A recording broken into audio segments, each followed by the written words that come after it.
Hello and welcome to episode 3 of our Geeks Drop the Gauntlet series. My name is J-Rad and this is... Bubba. And I do not... That one scares me. In today's episode, we will be discussing which live-action Batman most embodies his qualities and characteristics and who reigns supreme among all other on-screen interpretations. As you can see, this is going to be a Batman discussion. So I brought an Iron Studios Batman statue, one of my favorite, directly out of Frank Miller's comic, The Dark Knight Returns. I absolutely love the statue. And, if you guys would like, I've got multiple more of these type. If you'd like to see reviews on statues, let me know in the comments below. I'd be more than happy to do that. All right, well, I guess before we get started, let's give a little bit of history on this iconic character. So Batman was created in 1939 by Bob Kane and Bill Finger, who only recently got credit for creating Batman. He first appeared in Detective Comics number 27 in March 30th of 1939. And hold on a sec. I think it might be his birthday today. April 7th, 1915? April 7th, 1915 is Batman's birthday. Holy smokes, does he look good for 108. He does. I think he ages like Benjamin Button and then ages, and then he just gets older than younger than older. Can we consider that plot armor? Yes, that is Batman's power. So since that time, in 108 years, 11 actors have played Batman in live action films or TV shows. That number can inflate slightly with some technicalities, but for this gauntlet drop, we'll be including the 11. They're Lewis Wilson in 1943, Robert Lowry in 1949, Adam West in the 1960s, Michael Keaton, Val Kilmer, George Clooney, Kristen Bale, Ben Affleck, Ian Glenn, who is the Teen Titans HBO Max show Batman, a surprise that we will reveal a little bit later on. This one's really cool. Robert Pattinson. Yeah, okay, so first, before we get through the list a little further in terms of who we're choosing, speaking of choosing, by the way, what we're going to be doing for this is we are going to have our favorite, but also a runner-up for best live action interpretation. So that's going to be a lot for us to discuss here. But one thing I really want to mention real quick, and I just have to, I'm sorry, is you know who will not be on my top 2 list? Oh, God. Who? For sure. Absolute for sure. Unfortunately, is Ian Glenn. I'm not a fan of his interpretation of Batman on Titans. Now, that being said, I had to say it. I apologize. But let's move on. So, just had to. I had to. That's the part where Batman got older than younger. Yeah, and his plot armor wasn't super strong there. But anyways, normally, if we start a discussion like this, we'd be doing rock, paper, scissors. But over the last few episodes, we already know who's going to win. It's me. It's proven. So why don't I just let you go first? Please proceed. Okay, thank you. You know what? Before I do this, I'm just going to break the ice a little bit. Okay. Best Batmobile, go. Okay, I've got an answer for you that some people might not like. Best Batmobile? I know it's not live action, but it's Arkham Knight, out of Arkham Knight. The Batman game. I actually loved that Batmobile. The idea of it, the way it transformed into a tank. A lot of people didn't like that aspect out of the game. I absolutely loved it. I know that's not a real answer because it is not live action. So to go to live action, I just said best Batmobile. Then we're good. I assumed you were going to say that. Or make sure that it had to be live action. For me, it is the Batmobile out of Batman Arkham Knight. That's a good choice. And also, I think what kind of twisted me a little further to choose that was the idea that technically I'm able to drive it. I'm actually able to drive it through Gotham and zoom out of it and like eject out of it.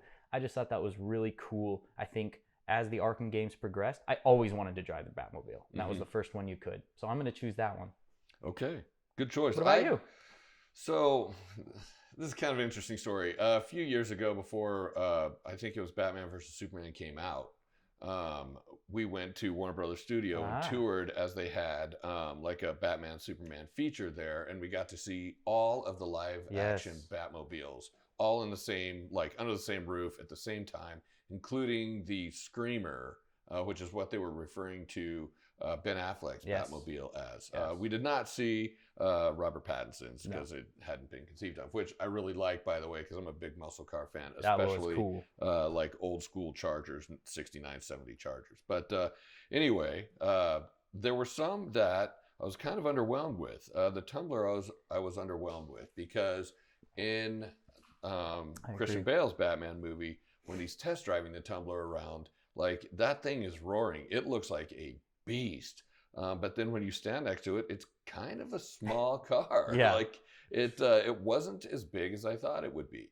And then the Screamer is just enormous. That thing's like 27 feet long, and like the tires on it were 4 feet tall. Like, didn't they also say, they even say like this was 100% running, it could do 140 miles per hour, 180 miles per hour. Yeah. It and it's like 18 cylinders or something. Like, it's ridiculous. But my favorite is still the 89 Batmobile. I knew it. I knew you were going to say that. They did a really good job of creating a unique vehicle that nobody on the road has. I don't even know if it's modeled after a car that's on the road, but it is a big car. It looks armored. It looks sleek for like the time it came out, and seeing it live, it's a really cool Batmobile. Yeah, I agree. That's really cool. That's a good answer. So we're going to get things started now. All right, yep. And so we want to start with runner-up? Yeah, I'll start with my runner-up. Okay. And our age difference is going to show here. But I'm going to choose Adam West. Okay. I wasn't expecting that. I remember watching, and I'm not that old, but I remember watching the Adam West serial TV episodes on TV, and the Bam Pow, and like how zany the villains were, and things like that. I really enjoyed. And at the time, like the Batman that I watched would be the Batman who helps Scooby-Doo and the gang stop the Joker. So it wasn't the same dark, brooding Batman that we know now. Yes. And so Batman and fun don't really go hand to hand when you consider Batman now. But back then, like, there wasn't a reason for him to be an excellent fighter. In fact, I'm not even sure he was an excellent fighter when he was conceived of in like the 40s and 50s and then later into the 60s. I don't think he became an excellent fighter until he actually had to fight real crazy, and they kind of adapted his villains upward to make them just insane, where you've got people killing people and carving numbers in their skin and everything. But so that Batman in 66, Adam West Batman, is just fun, and I enjoy the novelty of it, and plus Adam West was one of the few actors who played Batman that wanted to embody what Batman was at the time. And you hear Superman actors all the time, like Henry Cavill. Henry Cavill wants to be right by the character and do right by the character. Christopher Reeve wanted to do right by the character. It was very important for him to be an upstanding person, to really embody Superman. And even George Reeves was like that. But like like it's not important to embody Batman, because first of all, he's kind of a psycho anyway, but it's not important to embody Batman. So Adam West was the only one who really did, and I find that to be an admirable quality. I see that. So yeah, my first choice is Adam West as the runner-up. Yes, I'm sorry. My runner-up choice is Adam West. Okay, it's kind of funny you bring him up. I obviously did not grow up around that time frame for Adam West, but I did watch quite a few of his shows or episodes, I guess I should say. And there's one that stands out in my mind. And as soon as you said Adam West, I was like, oh no, because there's one that stands out in my mind. And to me, it is so hard for me to get over this. And this is why it's just hard for me to take it serious. But, like you said, was he supposed to be serious then? No, not really. So it's just now it's hard for me to take serious. But I can't remember the exact specifics around it, but he is like climbing up a ladder from the ocean, getting onto a helicopter or his Batwing or something. Oh my God. And he's got a rubber shark just like hanging off of his leg. It was amazing special effects, by the way. And the shark is clearly like a rubber shark just like flapping around, and he's whacking at it. Like, that was a real shark. They're he's different punching out of at water. it, realizes it's not going to work. So what does he pull out of his utility belt? Shark repellent. Like, That's who important brings to shark have. repellent? That's important to have. I mean, maybe he brings it with him every time. I don't know.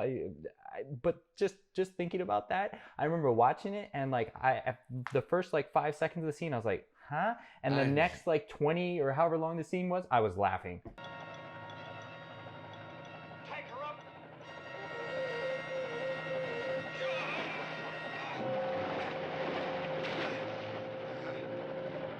Holy sardine!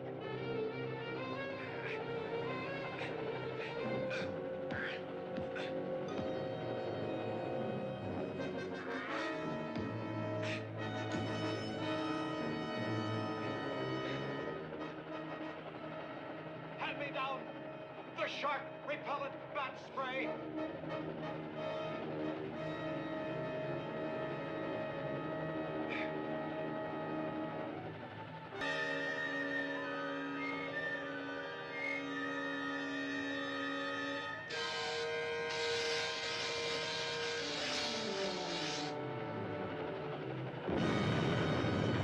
Just laughing. Well, that's what Batman was back then. And I agree. I see the imagine difference. how many people he would have saved had he had that shark repellent in Jaws. Why didn't they call him? That's a good question. And that's a '66 movie that you're talking about. They actually made a movie with Adam West. Oh, okay, So okay. that was the That's what movie. I'm thinking of. Mhm. Okay. Yeah, so that part just And it's made me laugh. amazing. That part made me laugh. But it's also funny you do bring all that up because for me, like my first movie in theaters was the 2005 Batman Begins, Mhm. which I believe you can attest to as well as being probably up until that time the darkest movie. I know that Keaton's, Kilmer's, they were dark, definitely darker, but they kind of still had a humorous tone to them and corny kind of tone to them, in my humble Oh opinion. yeah, definitely. Begins was very dark in terms of trying to make it ultra serious, ultra realistic, ultra all of that. So that was like my very It was first realistic. theater. It was more realistic. Yeah, and so that was my very first experience. So for me, from that point up to where I'm at now, and watching all the previous Batmans, to me it's like, as the more modern he got, the darker he's gotten. So when I hear Batman, I don't even think of comedy. I don't think of funny. I don't think of one-liners. I don't think of that. I just think dark, brooding, willing to do anything to get the job done type thing. So that's why it's hard for me to relate maybe to the Adam West or even the Keaton, or the Kilmer or, those movies. Harder for me to relate to that. So that goes into my choice for my runner-up. And my choice for runner-up. Who's the best Batman director? Ooh, okay. So we're going to drop a question before I get in. Yep. Best Batman director. So that one's kind of tough because there's a part of me that wants to lean towards Pattinson, toward Matt Reeves. And the reason is because I really liked the way they portrayed the city as a real live city, the way that they portrayed Batman in costume. I really did enjoy. But overall, geez, that's tough. That's tough. No one can top, in my opinion. Trust me, I'm not saying he's the best writer. No one can top Zack Snyder's action sequences, in my humble opinion. I think his action film expertise is amazing. Not the best writer, so I have to write him off. Can't choose him. Burton was pretty good. I'll probably go with Matt Reeves. That's actually a good choice. I was really excited for Matt Reeves because the fight scene in the church in Kingsman just blew me away. Amazing. One of the best scenes in all of movies. Yeah.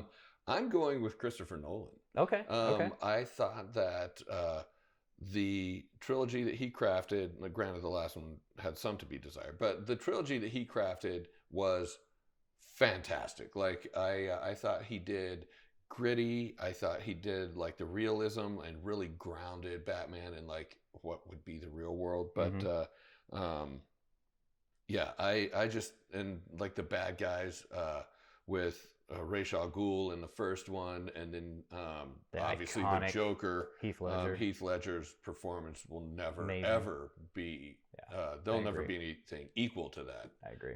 So I thought that, like, I'm gonna give Christopher Nolan credit where it's due. I feel. Okay, that's a good answer. I'm gonna get strung up by my boot heels here, but Christopher Nolan movies were good movies. Mm-hmm. They could even be considered great movies, but not very good Batman movies, in my humble opinion.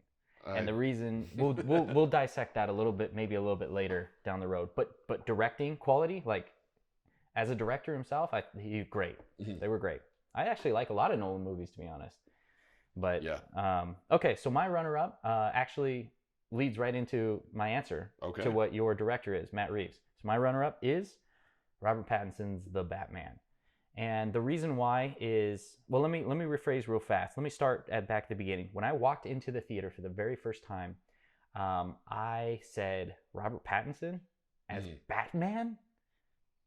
I don't know about this. I am on the fence. I don't think he can pull it off. I don't think this. I don't think that. Blah, blah, blah. Went into there with kind of low expectations.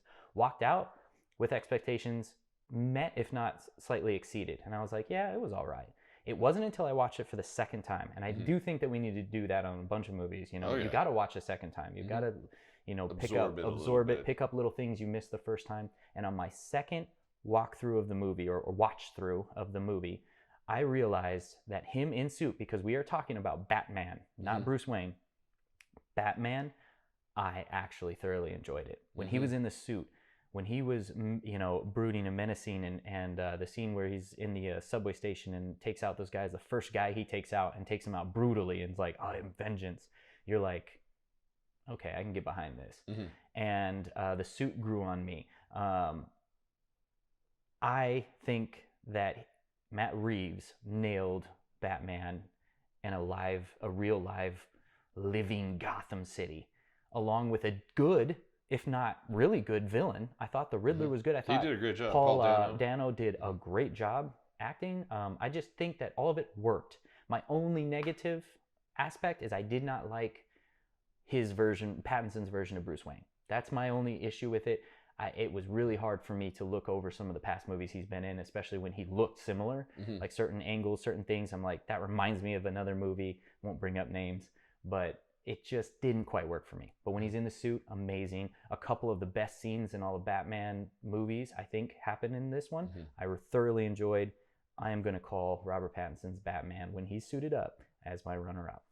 That's a good choice. I actually really enjoyed that because he's got that year two vibe, yes, where you can tell that Batman is still kind of new to him. He's probably new to the costume for Batman, but it's got like some aspects where he's armored up. You can tell he's been through some crap. So, another thing that I really enjoyed about it is he did play detective. Like he was a detective in that movie, absolutely. where like Christian Bale's Batman solved some crimes, but he wasn't a detective. It was just kind of keying some stuff into the computer and then making the phones watch things or whatever.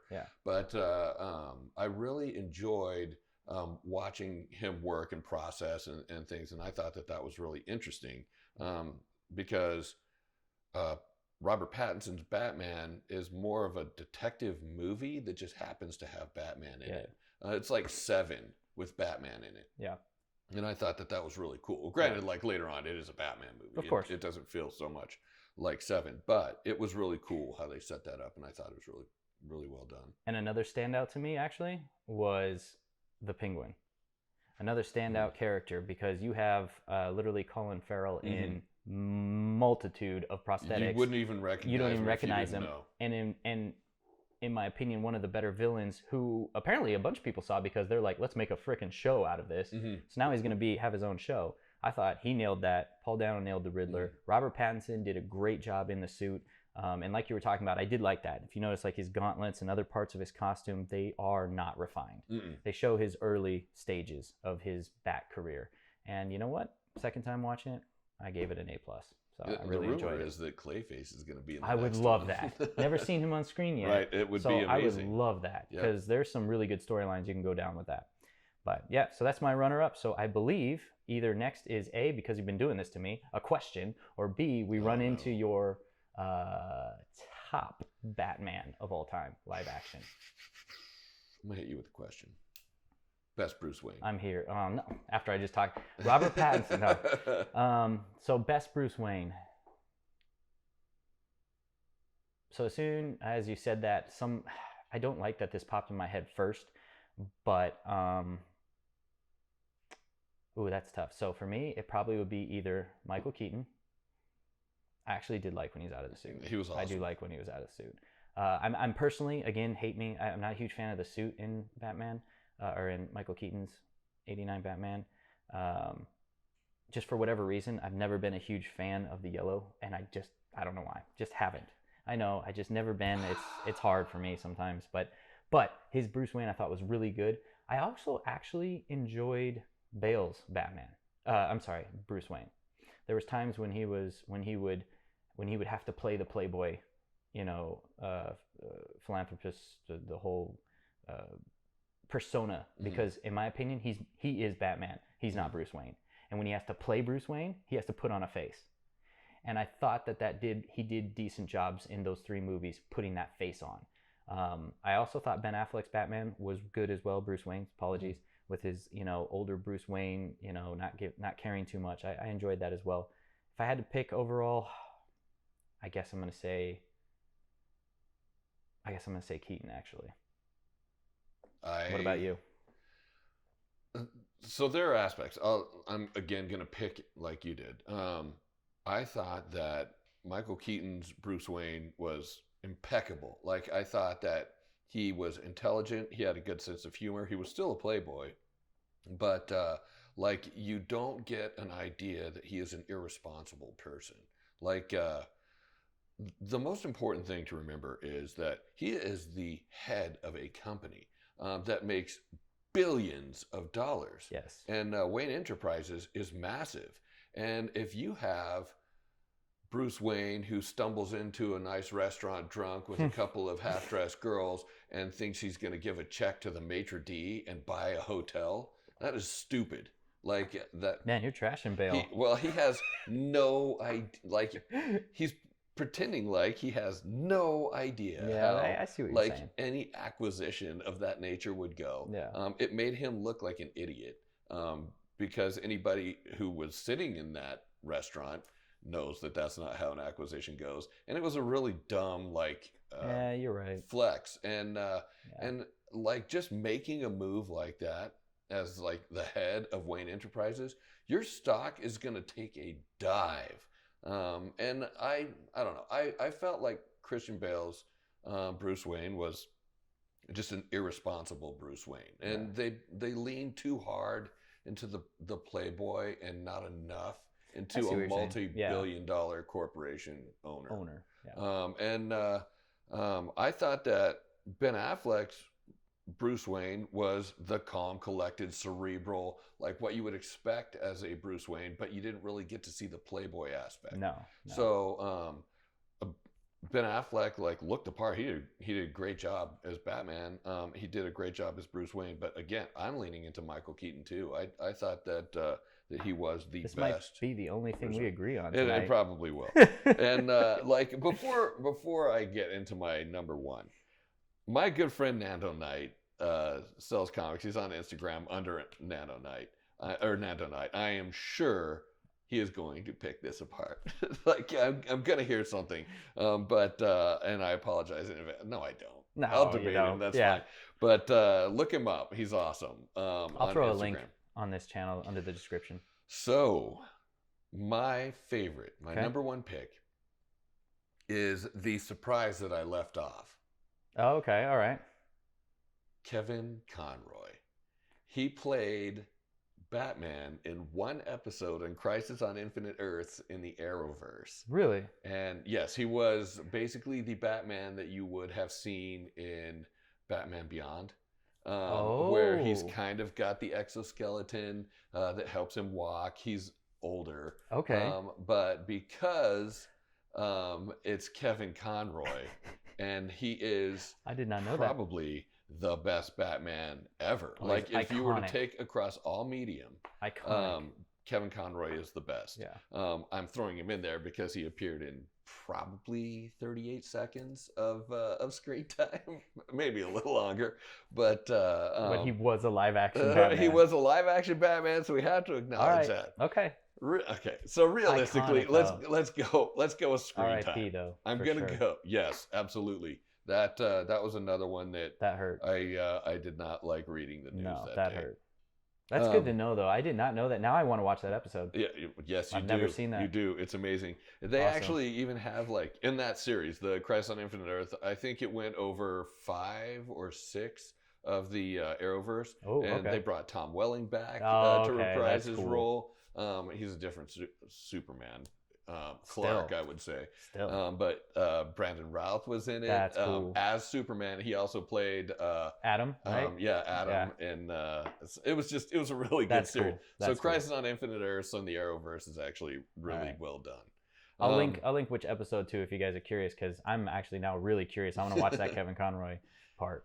So I will acknowledge that 38 seconds might not Okay. be enough to make it my number one Yeah, choice. I'm gonna say, but, unfortunately, you're gonna have to choose I another. did need to put that out there. Yeah, that's amazing. But so my number one choice is actually Michael Keaton. No, I'm just kidding. I like I said, I grew up watching Adam West. the Adam West Batman, and as I was reading Batman comics in the 70s into the 80s, and Batman was making that transition from the Batman that they call because the professor at the local college can't teach a class, so he comes in and fills in with Robin writing the stuff on the board. Like that Batman didn't exist anymore. Yeah. And Crisis on Infinite Earths, the comic book, I think it came out in the mid 80s, changed that a lot too.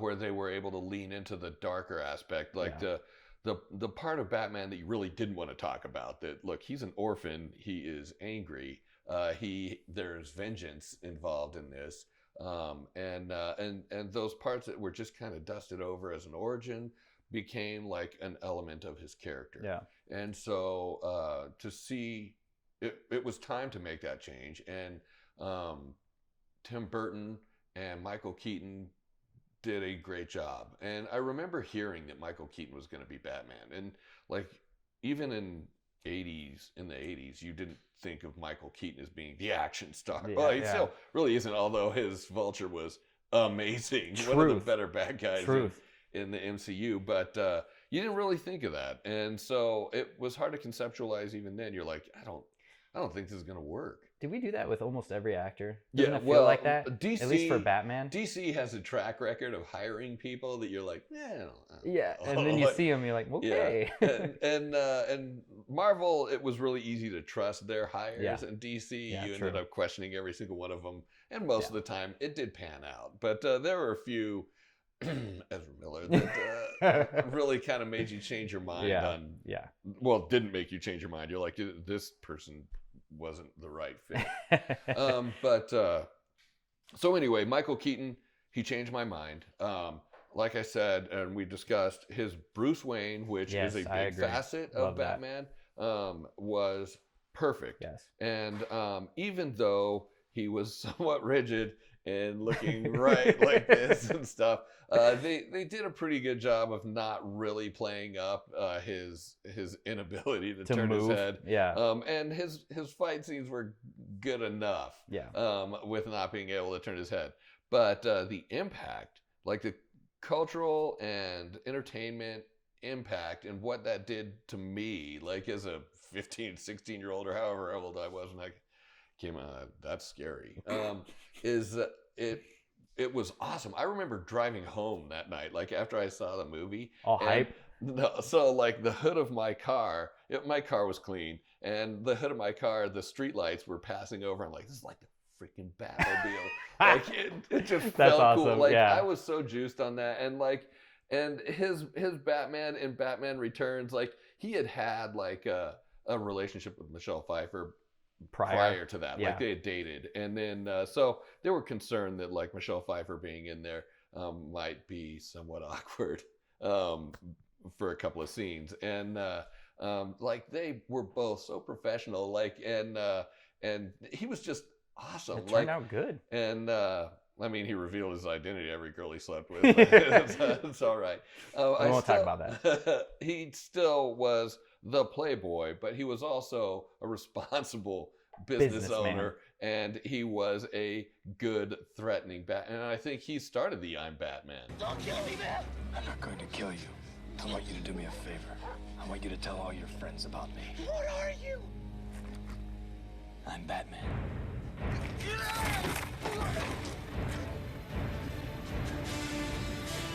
Yeah, I think so. And so like now everybody's had to do that since then. But yeah, for me it's Michael Keaton. Michael Keaton, I say that's a good choice. I will agree. Well, we agreed on the Bruce Wayne. So I do agree. While I'm not, again, a huge fan of his costume, I think that movie did wonders for Batman and really brought him into the light that he is in now as one of the more iconic characters of all of comics. Oh, yeah. To be honest. So, okay, cool. Well, it sounds like I've got one left, and it's my favorite live action Batman, but I have a feeling that there's a question. Best scene. Ooh, okay. In a Batman movie. Immediately, I'm going to one. Immediately, my brain went to one, but I'm going to talk about a runner-up real quick to that. Because right now, immediately, one popped in my head because it's my favorite scene of all time. That includes Batman. It also involves my favorite Batman. So I'm gonna combo those together. Oh no. Okay. So my runner-up to that, which I'm gonna talk about because I just thought it was so cool. My favorite scene, runner-up scene, is actually Penguin Batman chase scene in Robert Pattinson's Matt Reeves Batman.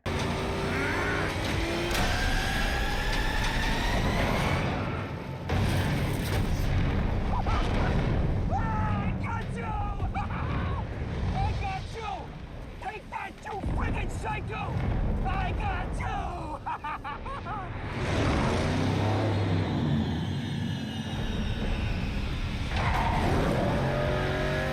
When I watched it for the first time, I said that was cool. When I watched it the second time, I said, let me rewind because I want to watch that again because that was amazing. And I watched it, the way he filmed it, the way he shot it, when the car flips and you got a shot upside down of Penguin's POV of Batman stepping out of a car that's half on fire and he walks up menacingly and just sticks his head in and looks at you. I was like, dude, you nailed it.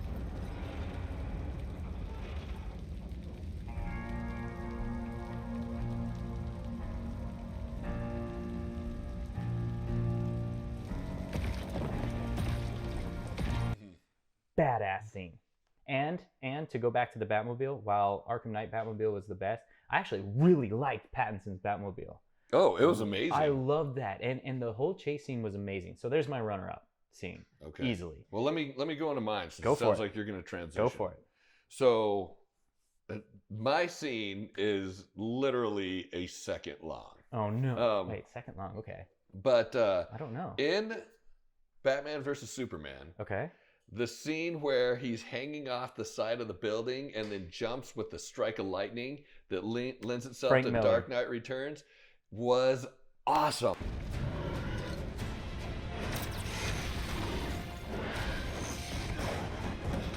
Because, like, Ben Affleck is a bulky Batman, and that strike of lightning was perfect, and you had to really know what you were looking at to see it, but that is a cover of Batman, the Dark Knight Returns, Part 1. And it was awesome. Yes. Like I would love to have that poster, like a picture of it. It'd be cool. Do you know, actually, speaking of statues, they are coming out pre-order right now of that exact scene. It's a lightning bolt going down side of a building. He's got that iconic pose. That's actually a statue coming legit out. I don't know who it is. I don't know if it's Tweeterhead or if it's Iron Studios. I don't know what, but it's on my. I'm looking at it. I'm like, ooh, that would be cool. You've got some good Batman statues. That's iconic. So okay, so that's really awesome that you brought that up because my favorite Batman, live action, on-screen Batman is, drum roll please, it is Ben Affleck. He is my favorite. I will go over the scene immediately. I'll do that first. Okay. My favorite scene in all of Batman's history is the warehouse scene in Batman vs. Superman. When he goes in there to save Lois's mom, Superman's mom, when he goes in there to save them, and... What's her name? Superman's mom. Wait, let me think. Martha. Martha. It was Martha. Okay. Yeah. I have to do this to really get into it. So anyways, that scene alone going back to what you were talking about, how he had to evolve essentially into the fighter that we know today, where he is one of the greatest mixed martial. Now I'm going to go UFC. He is one of the greatest martial artists on the planet, right? He'd probably be all right in UFC. He probably would be really good in the UFC. But we've led up to that to where now it's almost, you can't think of Batman without thinking of he's one of the best fighters on the planet. In my opinion, no live action movie made me feel that he was. Bale's movies were terrible choreography in my opinion, and maybe you can tear me up on this, but I just did not like the choreography of the fight scenes. He looked half drunk sometimes. This was his whole fight, was doing this all the time. The Bane fight just hurt my heart. I get like there's Muay Thai involved. I get that there's a bunch of real world arts involved in what he was trying to accomplish. But when I watch Batman, I want to see the best fighter on the planet. I want to see someone who is who leans a little more towards the comic than trying to be ultra realistic. I thought Zack Snyder nailed it in that scene. I thought the fight in that was absolutely amazing. All the things I could tell you about that scene were multiple people attacked him at once. No waiting in line. When gunshots were fired, there's a real quick scene where he fires, he lifts his arm up to cover his face, which is his one weak point of the suit. There's a multitude of different things that happen in that scene alone that I was just like blown away by.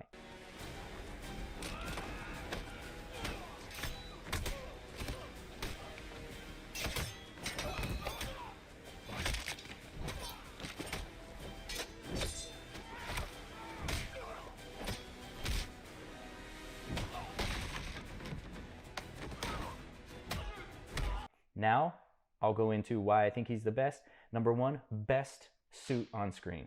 It represents Frank Miller's Dark Knight Returns amazingly, but updated, more modern, no underwear, more armor. You know, the Fat Bat has always been my favorite. Layered Kevlar. Layered Kevlar. His helmet had an inner structure. That's why he got shot in the back of the head, and he was okay. He's like, oh, but he felt it. He got hit, but he relied on his armor. He was just this big, brooding, bulking, massive hulk of a man who could also move extremely fast.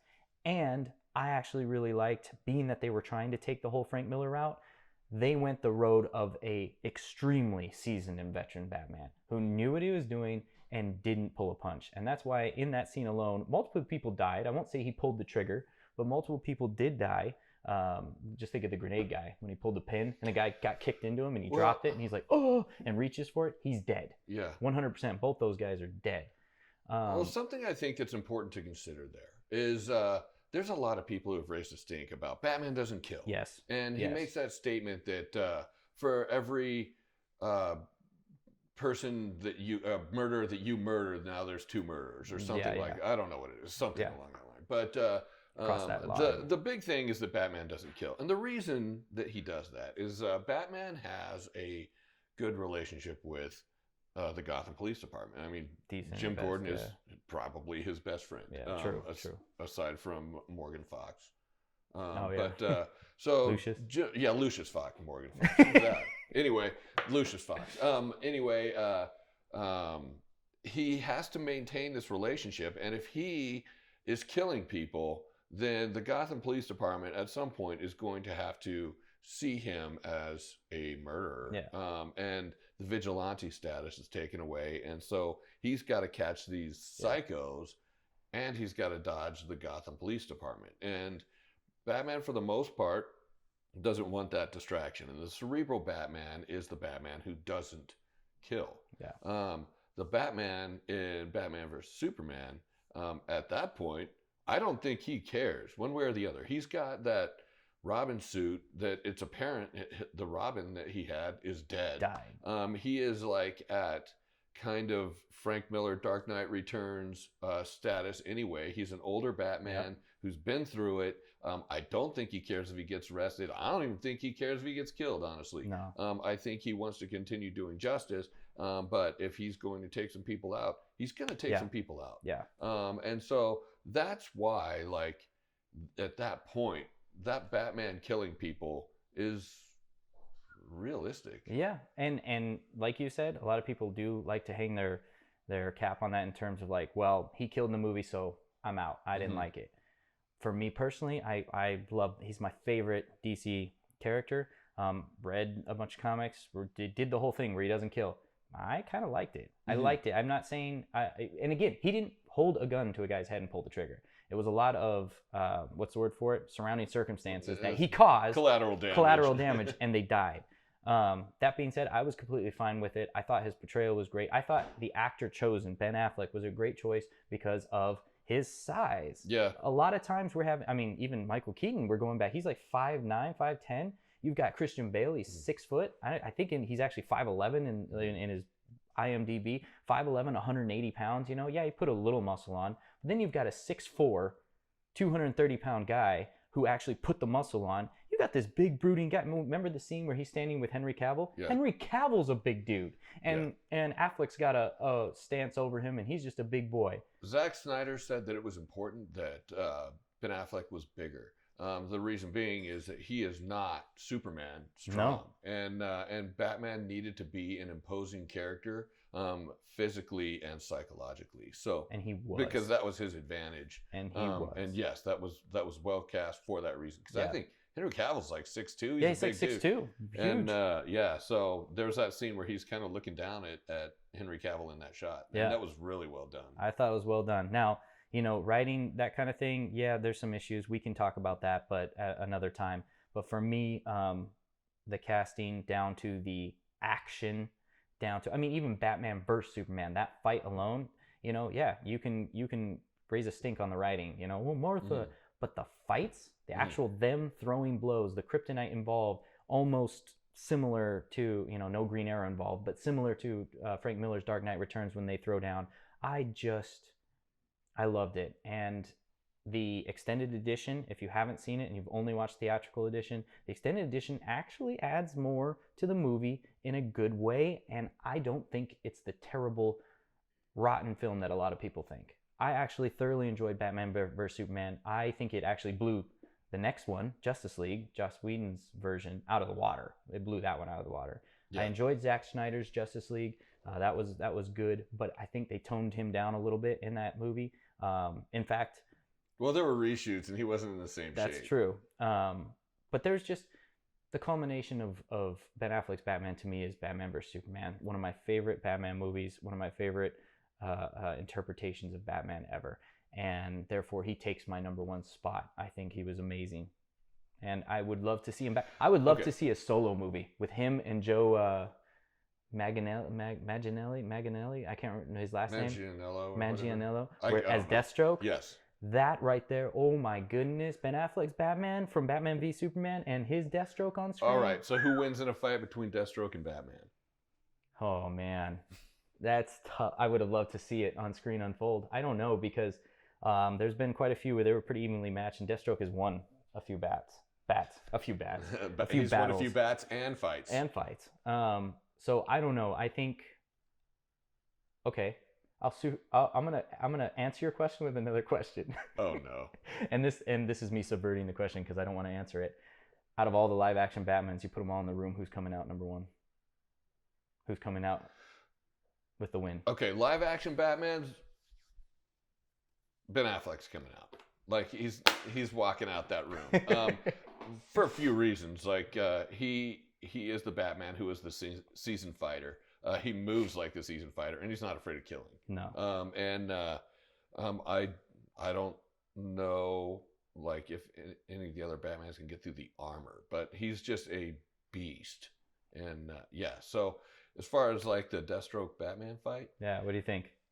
I think if Deathstroke had a contract to kill Batman, Deathstroke will win. Okay. I think if Batman is trying to keep Deathstroke from killing somebody else, I think Batman wins. Okay, that's a good way of putting it. I like that. I honestly, in my mind, when you said that, I was like, let's throw a 50-50. Yeah, well, and Deathstroke dismantled. What was? Yeah, he took out the Justice League. Yeah, he took. Well, it was the B team. It didn't have Batman, Superman, or Wonder Woman. But it did have the Flash. Flash, Zatanna, Green Arrow. Was he there? It was Kyle Rayner, Kyle Rayner, yep. And then Hawkman. That's impressive. It was a pretty good. That's impressive. It was like 2 seconds. Yeah. It was that one where I don't remember the Sue name Dibney of it. got killed or something. Yeah, I don't remember the name. But I mean, you know, if we're talking about that, Batman also has a bunch Identity Crisis. Yeah, that's it. Yeah. Batman also has a bunch of things in place, he could take down the Justice League too. He's done it actually. He did. In it was Tower of Babel. Tower of Babel. And then he also did it in Doom, which is the animated version Yes. of Tower of Babel. Yeah. Which is an awesome movie, awesome comic series. Yeah. Graphic novel. But overall, what we have to agree on is a bunch of live action interpretations of Batman. Most really good. Okay. I thoroughly enjoyed them. With what we've both discussed, Yep. we have to come to a consensus. Who is the best Batman? Overall, completely overall, everything we've talked about. Everything we've talked about. So this may come from, I personally would still lean. I'm gonna lean Affleck because, Okay. and the reason for me, and I'll make it one sentence, is because to me he was the closest interpretation of the comic book version, and that's what I grew up reading. Dark Knight, yeah. For Dark Knight, but that's what I grew up reading. That's when I watched. Let me put it this way: when I watch a superhero movie, I don't necessarily want to watch that of like what if he was in our world, ultra realistic. I want to watch what I've read. Mm-hmm. Not necessarily page for page, but I want to watch something similar, and I thought he was the closest to a comic book version of Batman, and I loved that. Okay. I would say that you're wrong. Okay. I figured that was coming. I would actually say Robert Pattinson's Batman is probably, overall, everything included, is the best Batman.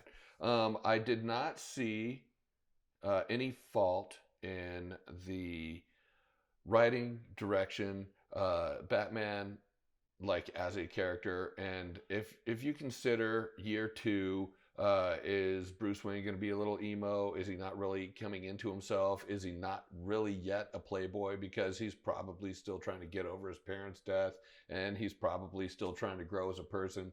I don't think he knows what the hell he's doing in life. And I think he seeks solace in Batman because he doesn't even know Bruce Wayne right now. So I think that would kind of explain Bruce Wayne. I think just all around, the detective aspect, the year that it takes place as being like a year 2 title, and then like the real threat that Riddler was, I think all that combined makes him the best Batman. The only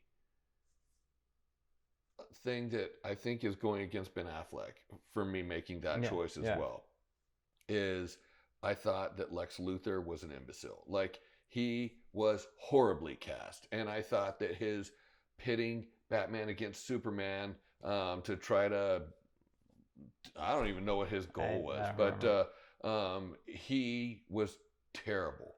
And I hate to talk badly about people who put a lot of work into something. And I'm sure Jesse Eisenberg did the best he could with it, but I just thought that he was an absolutely terrible villain, and it really dumbed down Batman to be manipulated by him because he wasn't the calculating Lex Luthor. If we were talking the calculating Lex Luthor like you would see in like the animated series or even the Justice League animated series, that's a different story because you can be played like he's playing chess when everybody else is playing checkers, kind of thing. And even Batman would struggle with him a little bit, but the Jesse Eisenberg Lex Luthor was terrible, and to have Batman manipulated by him, I thought kind of degraded him a little bit. I'll agree. I 100% agree that that was, I'm not even gonna say terrible casting, maybe, because an actor's doing the best he can with what he's given. Mm-hmm. I do believe that was terrible writing,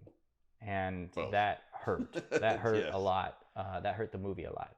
Now, while I agree that him being manipulated, Batman being manipulated, kind of made it a little harder to be like, oh, well, he's one of the smartest people on the planet, type deal. I agree. But my issue, and now I'm going to poke holes in Robert Pattinson, is my issue was completely and fully his Bruce Wayne. I get it. Second year. I get it. I get that he's young at it. I get he's not maybe fully playboy. But there was multiple scenes that even when I rewatched, I was like, oh, it's hard to swallow. It's a tough pill to swallow. There's a scene specifically where Alfred walks in and says something. And what is Pattinson's response? "You're not my dad." And I was like, Jesus, man, like that just, ugh. And then that was cringe to me. And then to me also, it was kind of cringy was when he was like spying on it's Catwoman, but I can't remember. It's Selena Kyle, but I can't remember the actress's name. Zoe Kravitz? Yep. when he like was full creep status watching her. And there's a scene and he's just fully binoculars and just watching everything. And to me, I was almost like, yeah, I know you're reconning. I know you need to like figure out what's going on with her, but I kind of feel like there's a little bit better That way was for the of viewer's doing benefit. it. I That get was... it. I get it. But do you know what I'm saying? Like we just go to the factors of there was multiple times where he was sitting in the hospital scene and he's talking to Alfred or holding his hand, and he's just like, I mean, it just, to me, it was very almost the word to me would be like what do you call it, where you're like taken aback a little bit. You're like, oh, that's not bad. That's not Bruce Wayne I would know, even when he was younger. Like, I don't know about that. And so there were certain scenes that just it didn't work for me. So that's why I brought him up as my runner-up, because when he's in the suit and he's doing his Batman thing, loved it. When he was out of the suit, I had a hard time. He's not built. I mean, he's in good shape. Don't trust me. He's better shape than me.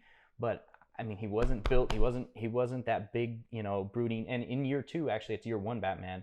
I read. I mean, he's a big boy. Yeah, he's a big boy. Bruce Wayne is a big. Bruce Wayne's a big boy. Most of the time, he's depicted that way too. So therefore, not this way. Yeah. But so therefore, those were the difficulties I had with Pattinson. So if we're gonna combine everything, I thought Affleck's Bruce Wayne was better than Pattinson's Bruce Wayne because of those specific things. Was he easily manipulated?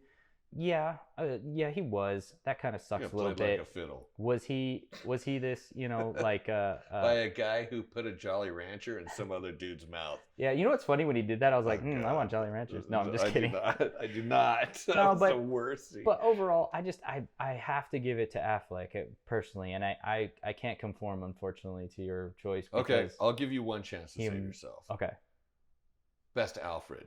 If you're wrong, it's not Affleck. You know what's funny? I actually really liked Michael Caine. I actually really liked Michael Caine's version. Now, if I have to pick,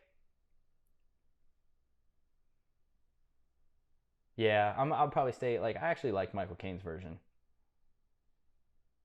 Damn, you're right. Michael Caine is just amazing. Winner, chicken dinner. I'm still leaning on Ben. He said it, folks. No, we have it. Let's wrap it up. Thanks for joining. I'm still leaning on Robert Pattinson as being the best overall Batman. I agree, but in my head I had Jeremy Irons because I thought that he was Jeremy Irons really actually did a really good job. Yes, Alfred. But just then like whenever you brought Michael Caine up, I was like, oh God, that speech that he gives to freaking Batman about Joker was amazing. Yes. And like when he was in the military and everything, it was awesome. Yes, I agree. So I'm gonna, it's Michael Caine. Let's end it on this. Let's agree to disagree. I believe that it is so close. It's within like a hair's width of being able to flip-flop for me, and it sounds like maybe for you as well. So I think I think we agree to disagree. Well, he even said Ben Affleck. I'll replay it right now. I'm still leaning on Ben.